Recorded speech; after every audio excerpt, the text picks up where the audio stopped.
వస్తుందో అని ప్రజలు లేదా వ్యవస్థలు ఉద్యోగులు ఆశతో ఎదురు చూసే సందర్భం.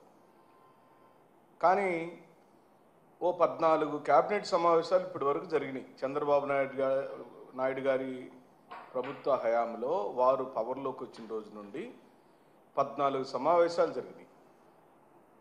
14 సమావేశాలలో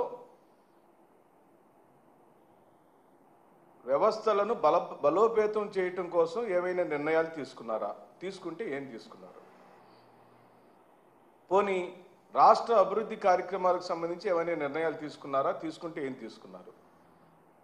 పోనీ మీరిచ్చిన సూపర్ 6 హామీలను అమలుపరచడానికి ఏమైనా నిర్ణయాలు తీసుకున్నారా? బడ్జెట్ మీద ఏమైనా సమావేశం పెట్టుకున్నారంటే అది లేదు, సున్నా. అంటే రాష్ట్ర కేబినెట్ సమావేశాలన్నీ కామెడీ సమావేశాలుగా మారిపోయాయి. అత్యంత హేయమైనటువంటి సమావేశాలుగా మారిపోయాయి. ఇదంతా ఎందుకు చేస్తున్నారు చంద్రబాబు నాయుడు గారని రాష్ట్ర ప్రజలకు ఓ అనుమానం వస్తే దాన్ని నివృత్తి చేయాల్సిన బాధ్యత వైఎస్ఆర్ కాంగ్రెస్ పార్టీ మీద ఈ రాష్ట్ర ప్రజలు 40% ఓట్లేసిన ప్రజలకు మేము జవాబుదారీతనంతో మీ ముందుకు వచ్చాం. ఇది కేవలం డైవర్షన్ పాలిటిక్స్ జరుగుతుంది. పరిపాలించడంలో ఘోరంగా విఫలమైన చంద్రబాబు నాయుడు గారు రాష్ట్ర ప్రజల దృష్టిని మార్చడం కోసం అనేకమైన పిల్లేరుగంతులేస్తూ ఉంటారు, ఎత్తుగడలేస్తూ ఉంటారు. కానీ అడ్డదిడ్డంగా రాష్ట్ర ప్రజలకు దొరుకుతూనే ఉంటాడు. మీది ఓ విఫల ప్రభుత్వం అని, మీరిచ్చిన ఏ ఒక్క హామీ నెరవేర్చలేదని 143 హామీలు ఇచ్చిన మీరు 143 హామీలు ఇచ్చిన మీరు ఈ 143 హామీలు మేం చెబుతున్నాయి కాదు, మీరిచ్చిన హామీలే. వాటిలో ప్రధానంగా సూపర్ 6 హామీలని చెప్పిన మీరు ఆ సూపర్ 6 హామీలను ఒక్క హామీని కూడా నెరవేర్చకుండా బొక్కబార్ల పడిన మీరు, రాష్ట్ర ప్రజలకు జవాబుదారీకరంగా ఉండాల్సిన మీరు ఈ రోజున సిబిఐ పరిధిలో సుప్రీం కోర్టు పరిధిలో ఉన్న ఓ హత్య సంబంధించిన కేసుని కేబినెట్ సమావేశ స్థాయికి తీసుకొచ్చి మీరు చర్చిస్తున్నారు అని అంటే మా అందరికీ, రాష్ట్ర ప్రజలందరికీ అర్థమవుతుంది మీరు జగన్మోహన్ రెడ్డి గారు అంటే ఎంత భయపడుతున్నారు అని, వైఎస్ఆర్ కుటుంబం అంటే ఎంత భయపడుతున్నారు అని. వ్యక్తిగతంగా వారి కుటుంబ స్థాయిని దిగజార్చడం కోసం అనేక మార్లు మీరు ప్రయత్నం చేశారు. రాష్ట్ర ప్రజలు మీకు చిత్కారాలు ఇచ్చారు. మీరు కేవలం కేబినెట్ సమావేశాలు పెట్టి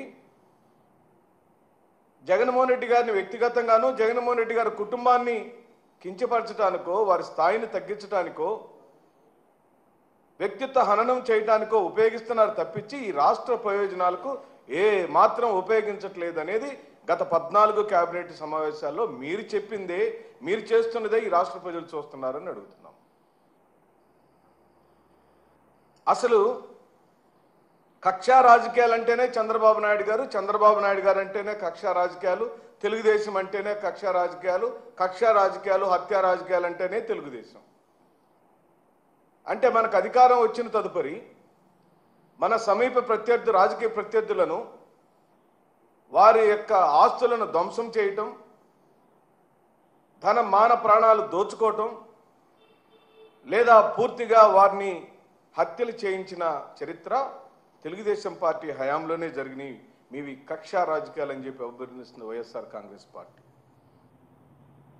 ఎందుకు చెప్పగలుగుతున్నామనంటే సుప్రీంకోర్టు పరిధిలో విచారణలో ఉన్న ఒక అంశం, ఇప్పటికే సిబిఐ చాలా యాక్టివ్గా పనిచేస్తున్న ఒక హత్యానేరం, వివేకానంద రెడ్డి గారి హత్య జరిగిన సందర్భం, దాన్ని రాష్ట్ర ప్రభుత్వం కేబినెట్ సమావేశాల్లో పెట్టి దాన్ని డీజీపీ గారిని సమావేశానికి పిలిచి మీరు మాట్లాడినట్టుగా వార్త రావటాన్ని అపహాస్య పాలైంది మీ కేబినెట్ సమావేశం అని చెప్పి ఆ కేబినెట్ స్థాయిని దిగజార్చారు మీరని చెప్పి చంద్రబాబు నాయుడు గారిని చెబుతూ, హత్యా రాజకీయాల గురించి సమీక్షిద్దామని మీరు అనుకుంటే మరి 2019-24 మధ్యలో లేదా 2014-19 మధ్యలో మీ హయాంలో మీ పరిపాలనలో జరిగిన హత్యలకు సమీక్షించ ఎందుకు చేయలేదని వైఎస్ఆర్ కాంగ్రెస్ పార్టీ అడుగుతుంది. ఆ హత్య రాజకీయాల గురించే సమీక్షించాల్సి వస్తే పర్టికులర్గా వివేకానంద రెడ్డి గారి హత్యకు సంబంధించిన సమీక్షని మీరు జరపాలని అనుకున్నప్పుడు వారి హత్య జరిగిన సందర్భంలో ఈ రాష్ట్రంలో ప్రభుత్వంలో ఉంది ఎవరు? ఈ రాష్ట్రాన్ని పరిపాలిస్తుంది మీరు కాదా చంద్రబాబు నాయుడు గారు? మీ పరిపాలనలో వైఎస్ఆర్ గారి సోదరుడు హత్య గావించబడితే ఆనాటి ప్రతిపక్ష నాయకుడైన జగన్మోహన్ రెడ్డి గారు సిబిఐ వేయమని డిమాండ్ చేసిన సందర్భం మీరు మర్చిపోయారా? మీరు వెంటనే ఎందుకు చర్య తీసుకోలేదని చెప్పి అడుగుతున్నాం. మీరెందుకు దాన్ని ఆ కేసుని నీరుగార్చే ప్రయత్నం చేశారని చెప్పి అడుగుతున్నాం. ఓకే, ఆ రోజు హత్య జరిగినప్పుడు మీరు మొద్దు నిద్రపోయారు. ఆ 3-4 నెలల కాలంలో కాలయాపన చేశారు.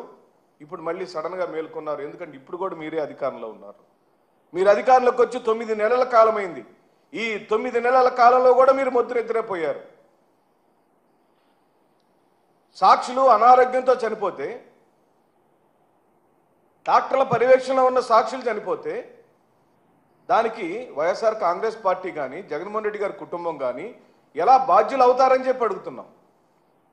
ఇదేమి సోద్యం అని చెప్పి అడుగుతున్నాం. ఎందుకు ఈ హత్యలను జగన్మోహన్ రెడ్డి గారిని అవమానపరచడం కోసం, జగన్మోహన్ రెడ్డి గారి యొక్క నాయకత్వ స్థాయిని తగ్గించడం కోసం వారిని పదే పదే వారి కుటుంబంలో జరిగిన ఒక హత్యని ఈ రోజున మీరు ఈ రాష్ట్రంలో హైలైట్ చేసి వారిని వారి కుటుంబాన్ని అవమానపరచడం కోసం మీరు చేస్తున్నారు అని చెప్పడానికి ఉదాహరణ వారి యొక్క చెల్లెళ్లను మీ రాజకీయ క్రీడలో వాడుకున్న వైనాన్ని మేము గుర్తు చేస్తున్నాం. ఏమైనా సిగ్గుందా అని చెప్పి అడుగుతున్నాం. ఒక కుటుంబంలోని ఆడవాళ్ళు తెలిసి తెలియక రాజకీయాల మీద పూర్తిగా అవగాహన లేక నోటికొచ్చింది మాట్లాడితే వాళ్ళని ఆ రోజున ఎన్నికల సమయంలో మీరు వాడుకొని వారిని ఎన్నికల ప్రచారంలో జగన్మోహన్ రెడ్డి గారిని దుమ్మెత్తిపోయించడానికి వాడుకొని ఈ రోజున 8 నెలల కాలం మీరు పరిపాలించిన ఈ 9 నెలల కాలంలో వివేకానంద రెడ్డి గారి హత్య కేసుని మీరెందుకు మొదటి రోజే సమీక్షించలేదని చెప్పి అడుగుతున్నాం. ఎందుకు అడుగుతున్నాము అనంటే రాష్ట్రంలో మీరే ఉన్నారు, కేంద్రంలో మీరే ఉన్నారు.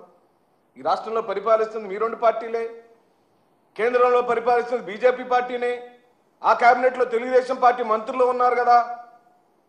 ఇది కేవలం కుటుంబాన్ని చీల్చటం కోసం, కుటుంబంలో అగ్నిని రగల్చటం కోసం, వారి మధ్యలో వైషమ్యాలు రగలించడం కోసం, అన్యోన్యంగా ఉన్న కుటుంబాన్ని మీరు చీల్చటానికి చేసిన కుట్ర ఇదని వైఎస్ఆర్ కాంగ్రెస్ పార్టీ భావిస్తుంది.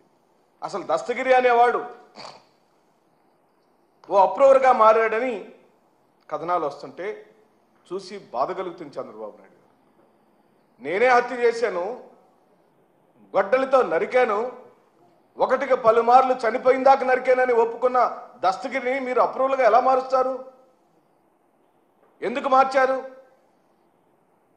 అతనేమో టీవీలలో డిబేట్లలో గంటల కొద్దీ హత్య జరిగిన విధానాన్ని పోసుకొచ్చినట్టు చెబుతుంటే అలాంటి వాడిని జైల్లో తీసుకెళ్లి పెట్టాల్సింది పోయి సుప్రీంకోర్టులో బెయిల్ తెచ్చుకునే స్థాయికి దస్తగిరికి ఫండింగ్ చేస్తుంది ఎవరని చెప్పి అడుగుతుంది వైఎస్ఆర్ కాంగ్రెస్ పార్టీ.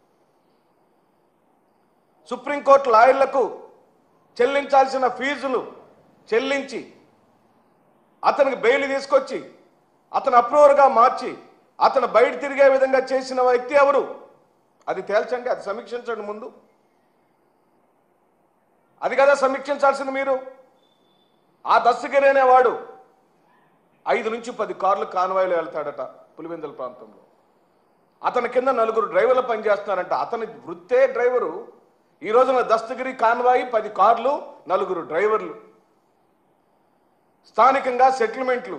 అంటే మీరు ఈ రాష్ట్రంలో జరిగిన హత్యలను రాజకీయ క్రీడలకు వాడుకొని ఆ హత్య చేసిన వాడిని సంఘ విద్రోహ శక్తులను విచ్చలవిడితనంగా ఎంకరేజ్ చేసి ఈ రాష్ట్రంలో అనేకమైన దారుణాలకు జరపడానికి మీరు తెరలేపుతున్నారని ఈ సందర్భంగా మేము మాట్లాడుతూ